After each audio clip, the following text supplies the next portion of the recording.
Hello guys and welcome back to MS Tech Tutorials, and in today's video I'm going to be showing us how to fix connection interrupted error in Black Ops 6, and let's get straight into it.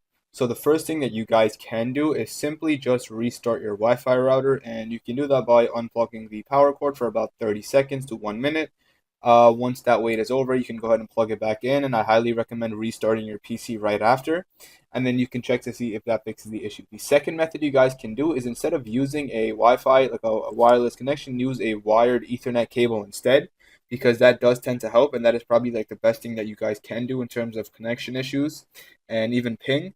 And another thing you guys can do is inside or in game itself, in settings, go over to graphics and just kind of just turn everything down if your if your PC is below recommended specs. So just go to graphic preset, either turn it to minimum or basic, and that can definitely help as well. And once you do all of these things, you guys should be good to go. I recommend, like I said, restarting your PC. And yeah, so that should be it. So that is it for the video. Thank you guys for watching. Make sure to give the video a thumbs up, subscribe to the channel, and have a great day.